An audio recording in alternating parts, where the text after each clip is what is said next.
It's very humbling now to introduce to you Matt Way. Matt and his wife Claire lost their son Joe, who was 4.5 years old, in May this year.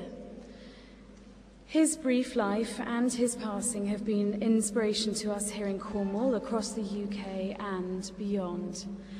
Matt and Claire have themselves been inspired to be strong and be brave for Joe by raising awareness and highlighting the need for a hospice for Cornish families here in Cornwall. Ladies and gentlemen, Matt Way. Joe was a real inspiration to us as a family.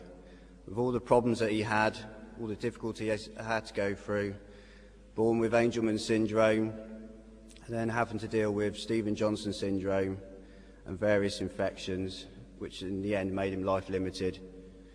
But Joe showed us the way. He was very positive. He had a cheeky little grin, a beautiful smile, and he was always very mischievous. He found various ways of always trying to bounce himself down his bed, so the nurses would have to come back and pull him back up again.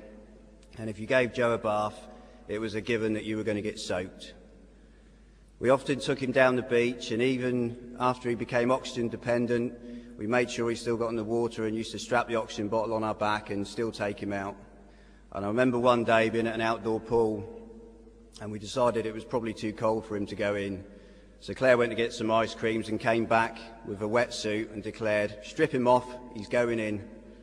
And that's how we lived our life with Joe, always making sure that we maximised every chance that we got when he was in hospital.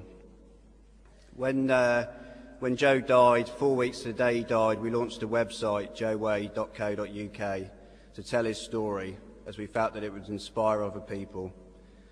We set ourselves a target to raise £25,000 over 18 months for the Precious Lives Appeal, as Children's Hospice South West had supported us. We never made the trip up to Littlebridge House. 4 or 5 times we had to cancel as Joe was always too ill, so we understand the importance to have a hospice in Cornwall, and everyone here is going to help make that happen. In 25 weeks, Joe's story and the Precious Lives Appeal have inspired £28,500 worth of donations online on Joe's website. And for us, that shows that he still, in his own way, is inspiring people, even though he's not here.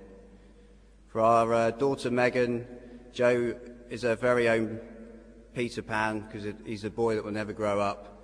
And for Finn, who only knew Joe for 2 months, he's going to grow up to know his big brother through video and photos and newspaper clippings.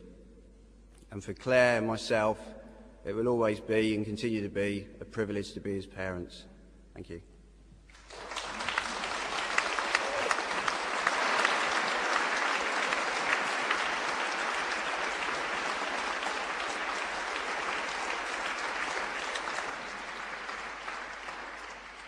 Thank you so much, Matt. We really do appreciate you telling your story, and congratulations on such a fantastic amount of money. And that's why we're here supporting the Precious Lives Appeal.